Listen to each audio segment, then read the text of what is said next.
So thank you a lot for inviting me. I'm very happy to be here. I'm going to talk a bit about something quite different, which are the macroeconomic implications of the energy transition. And I want to give you quickly a preview of what I want to say. So I'm going to talk about the new energy order. But so why do we want a new energy order? Of course, because we want to limit or to contain the climate disaster. For that, we must act decisively and quickly now, very quickly and strongly.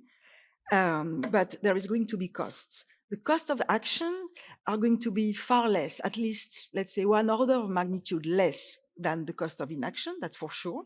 But there are going to be costs, and we have to address these costs smartly, let's say, to accommodate these costs. And the idea would be that we bear this cost in the short term to be able to go in the longer term to a clean growth regime, a new clean growth regime with clean energy, decarbonized energy. And how can we achieve that? This is the point of the topic of the talk. So first, excuse me. Yeah, first, how do we achieve the decarbonization? How do we go to the net zero objective that Europe has set? So here is the decomposition, the Kaya decomposition, and you see that there are four main drivers for achieving this objective. The first is demography.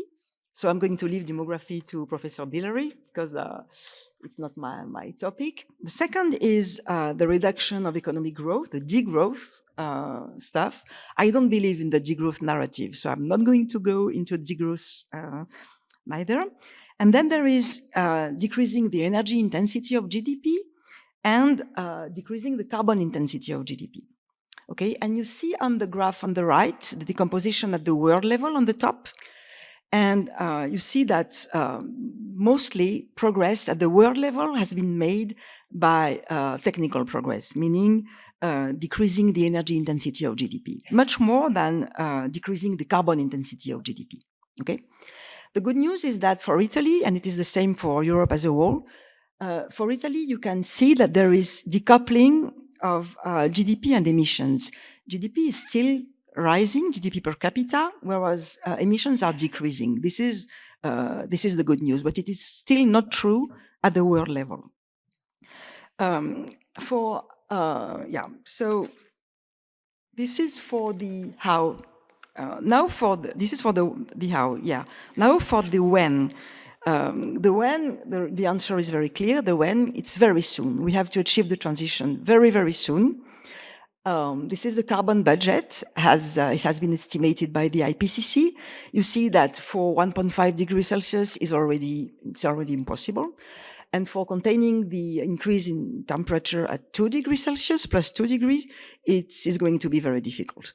You see on the right the path of emissions that we should have from now on in order to achieve the net zero emission by 2050. It's very, very deep decrease. Okay, we are very far from that at the moment. So coming back to the energy transition, the first step is clearly decarbonizing the electricity mix.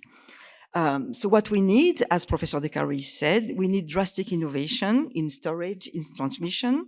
We need strong climate policy. I'm going to come back to that. And also we need to address new scarcities. Professor De Caris cited the scarcity related to the sites, but there is also critical minerals, for instance, that we could talk a lot about today. When we have achieved that, we must also electrify uses, that is industry, housing and transport. And again, what we need is a strong climate policy. We need to address various rigidities and oppositions that appear, of course, in the society. We need to address vulnerabilities. We need to enhance acceptability. So this is the topic of the just transition, very important, of course. And all that in a context of high uncertainty, okay? This is what we need. What we have at the moment, unfortunately, it's not exactly that. We have the drill, baby drill, that you know very well.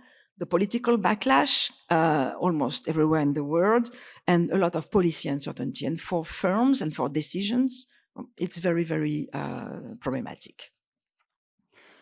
Coming back to climate policy, so I'm going to go quickly, but we need a policy mix. There are multiple externalities, of course, greenhouse gases, emission externalities, but also innovation, financial market failures, network externalities, a lot of complementarities like electric vehicles and charging stations. You cannot have one without the other. And to address these externalities, we need multiple instruments, carbon pricing, standards of all sorts, innovation policy, subsidies, green industrial policy, also information provision, etc. So it's a mix, and it's difficult to balance these different instruments in an effective and cost-efficient mix. A word about carbon pricing. Carbon pricing is favored by economists like me, but by economists only, we should say. In the population, people don't like a lot carbon pricing, but I think it is still completely essential to have it. In France, for instance, now there is a big debate about the ETS2, the second ETS, and the government is not very happy to endorse that. Okay, it's very uncertain. But carbon pricing makes relative price rights. It is cost effective. It provides the right incentives for innovation. It generates revenues for redistribution. That is very important. Also, it limits rebounds, and very important as well, it shifts revenues from fossil exporting to fossil importing countries. Okay. So now maybe I want to talk a bit more precisely on the consequences of this climate policy that we need. So of course, the main consequences, the main reason why we are doing that is because we want because we want to avoid damages. Okay, the damages due to climate change. This is the first objective, of course, reduce these physical risks. So there are two types of damages, let's say gradual damages coming from the fact that the temperature is increasing slowly but steadily. And this is migration of cultivation areas, desertification, new diseases, water shortage, sea level rise, and so on. Then there are the catastrophic damages that are due to extreme climate events like drought or hurricanes, floods, etc. And these damages, they can even lead to social unrest, migrations, even war, okay, at the extreme. So, of course, we want to avoid that. The problem is that these damages are really uncertain, so it's quite difficult to convince people that they are going to be huge. I would like to show you, I don't know if I can show you the data, but if you look at what we have in the literature, there are a lot of very different estimates. I cite here the very recent estimate by Bilal and co-author, Bilal and Kenzie. For them, a 1 degree Celsius of warming would lead to a 20% long-run decline in GDP. It's huge, okay? Very, very large. So it's convincing enough. It's much larger than earlier estimates, but I think their methodology is quite convincing. And also you have to remember that the Earth has not experienced plus 4 degrees Celsius since 10 million years, okay? So it's very difficult to imagine what will happen if we get that high an increase in temperature.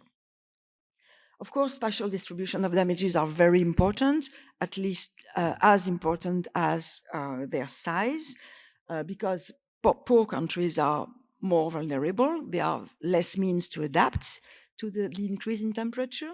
And on the top of that, they are far less responsible for climate change. Okay, so we have to take that into account very, very well. And then, of course, there are other benefits. If we deal with if we have a proper climate policy, we will also be able to avoid adaptation costs, which may become huge. And there are also huge co-benefits potentially for health and for welfare due to less local pollution. So these benefits of avoiding damages are huge. Now the costs. So the costs, what is important is to estimate them properly. So we need models. We need macroeconomic models. We need simulations. And so I just want here not to give you numbers on that, but to try to explain the mechanisms. So first, on the demand side, the main mechanism is that increasing the price of carbon, either explicitly through carbon pricing or implicitly through regulations, is going to be like a negative demand shock. Okay, for households, it will increase the price of energy, and it will be bad for their purchasing power. For firms, it will be bad for their competitiveness. So this is the negative demand shock. Like a bit like oil shock or gas shock. The big difference being that if it is a carbon tax that makes the price of energy increase, the governments are going to have the revenues, okay? Not like the gas shock we experienced with the invasion of Ukraine by Russia. So we are going to get the revenues, and on the top of that, we are going to increase energy security because the energy will be now produced at home rather than being imported. This is the first effect. The size of the effect depends a lot on how easy substitution of fossil by renewables is. Okay, so we have to make this substitution easy by providing alternatives to fossil and helping people change. And also, the size of the effect depends a lot on how the fiscal revenues are used. Okay. This was for consumption and for demand. Other aspect is investment. So we are going to need a lot of investment, public or private, green investments. And these investments are going to be here to enable the necessary transformation to transition. And this will be a positive demand shock. And again, the size of this shock will depend on how big is the Keynesian multiplier that these investments are going to have on the economy. And also if these investments are additional or not, or if they just substitute to other types of investment. So we need models to give numbers to the effects, to these effects. Now, supply and wealth. So there will be also wealth shock. So the well-known issue of stranded assets is very important. What is a stranded asset? It is the fact that when there is a fossil phase out, fossil producing countries and firms in the fossil energy sector are going to lose, of course. They have an asset that is very valuable now, and at some point you tell them, no, it is not valued anymore because you cannot extract this oil or this coal anymore. Okay, so this is a stranded asset. And there will be, because of that, strong opposition to climate policy, because these guys, they don't want their assets to be stranded. Okay. It is the same for the early depreciation of brown capital, let's say the thermal combustion engine cars. There will be also stranded assets if we switch to electric vehicles, and people are not going to be happy with that. Okay. Then associated to that, associated to that, there are the stranded jobs. What are the stranded jobs? The jobs that are not going to exist anymore, that associated to fossil economy. So these jobs, at the macro level, the estimates are quite scarce, but usually these estimates say that the macro effect is not going to be huge. The huge effect is going to be in terms of reallocation of labor, okay? There will be sectors that will be much more affected than others, and also inside each sector, there will be the need for a lot of reallocation of labor. And this has to be addressed very carefully because these people, of course, again, will oppose strongly to the transition. Then maybe a word on the international aspects. The main point for Europe is that, I think, is that climate policy is asymmetric. There are a lot of parts in the world where there is basically no climate policy. And so a country or a region that undertakes climate policy on its own is going to suffer from carbon leakage, competitive disadvantage, and also free riding, because its efforts are going to benefit others, but and this will pose an internal acceptability issue. Why should I make effort if American or Chinese people do not? Okay, clearly. So how can these problems be addressed? By innovation, by border carbon adjustment mechanisms like the one that is implemented now in Europe. International negotiation, conference of the parties, COPs. You saw yesterday that the result is not very promising. More likely, climate clubs, I would say, coalition of the willing. Okay, countries that are willing to do something can go together, form a climate club, protect the club at the outside, and actually do something. And finally, the last point, of course, is whether Europe is going to be able to obtain a competitive advantage from being the greenest continent. It's not warranted, but of course, it would be the good outcome. Okay, I'm going to finish with a word on growth. So the cost we are going to pay in the short and medium run, they are hopefully going to be compensated in the long run by green growth, let's say. Are we sure of that? Okay, this is the point I want to address now. So since the Industrial Revolution, growth has been like an accident, okay? Because you see, if you look at long term, the very, very long term, no growth for centuries, and then the spike of growth at the Industrial Revolution. The point is, this growth has been enabled by the combination of innovation and fossil fuels, coal, okay? Very efficient energy. The point is this growth going to survive without fossil energies? Some people say no. Okay, they think in Malthusian or Ricardian, let's say, theories that there is absolute scarcity, that it is impossible to have infinite growth when the physical basis is our Earth that is finite, and so. The idea there is that there are physical limits to growth, and infinite growth wouldn't be possible. This is the absolute scarcity topic. Modern economists tend rather to think that scarcity is more relative. When there is something that becomes scarce, there are changes in relative prices that trigger substitutions. There is technical progress that saves the scarce energy or the scarce resource, and that we can, in the end, switch from this fossil resource-based growth regime to a new green growth regime. This is the thing we have to try to achieve clearly. Okay. So this regime shift is not going to happen spontaneously. It has to be triggered by policy and by redirection of technical progress, like in the Schumpeterian, let's say, directed technical change and creative destruction theory that probably you know. The mechanism here will be that, okay, there are physical limits to growth, maybe because we have scarce resources and the Earth is finite, but there is no physical limits to ideas, okay? And yeah, so this is the nice hope that we can have for the future. My last slide, sorry, I'm already a bit long, I guess.